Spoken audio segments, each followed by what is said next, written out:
ஓணம் பண்டிகையை ஒட்டி தமிழக வெற்றிக் கழகத்தின் தலைவரும் நடிகருமான விஜய் வாழ்த்து கூறியது சமூக வலைதளத்தில் பேசுபொருளாக மாறியுள்ளது. விஜய் ஆதரவாளர்களுக்கும் எதிர்ப்பாளர்களுக்கும் இடையே நடைபெறும் காரசார விவாதம் ஏன் என்பதை இந்த செய்தி தொகுப்பில் விரிவாக பார்க்கலாம்.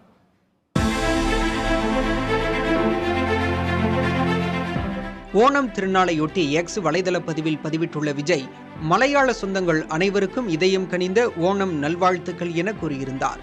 இதனை மலையாளத்திலும் குறிப்பிட்டிருந்தார். இந்த வாழ்த்து செய்தியை தொடர்ந்து சமூக வலைதளத்தில் ஒரு மோதல் ஏற்பட்டது.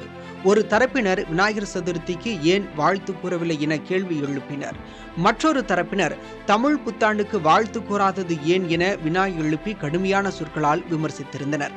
இதற்கு விஜயின் ஆதரவாளர்கள் தக்க பதிலடி கொடுத்து வருகின்றனர். விஜயின் வளர்ச்சியை கண்டு அஞ்சுவதாகவும் சாடியிருந்தனர்.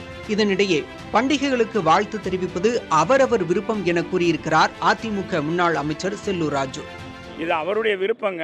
அவர் சொல்ற இப்ப இதே ஸ்டாலின் போய் கேளுங்க, ஏங்க நீங்க இதுக்கெல்லாம் வாழ்த்து சொல்ல மாட்டீங்க, மற்றதுக்கெல்லாம் வாழ்த்து சொல்றீங்க அப்படின்னு நீங்க கேளுங்க. இது அவருடைய அவங்கவுங்க விருப்பம், அவங்க சொல்றாங்க சொல்ல, அது மக்கள் பார்த்துக்கணும்.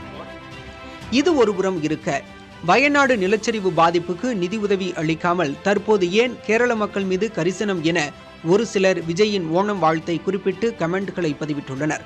இதற்கு பதிலளிக்கும் விதமாக விஜயின் ஆதரவாளர்கள் வயநாடு நிலச்சரிவின் போது விஜய் மக்கள் மன்றம் சார்பில் செய்த உதவிகளை பட்டியலிட்டுள்ளனர். விநாயகர் சதுர்த்தி, தீபாவளி திருநாள் ஆகிய பண்டிகைகளுக்கு முன்னாள் முதலமைச்சர்கள் பேரறிஞர் அண்ணா, கருணாநிதி மற்றும் முதலமைச்சர் மு.க.ஸ்டாலின் ஆகியோர் வாழ்த்து கூறுவது இல்லை.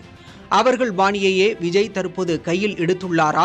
அதற்கு விஜய் அறிவிக்கும் அவரின் கட்சி கொள்கைதான் பதில் சொல்ல வேண்டும்.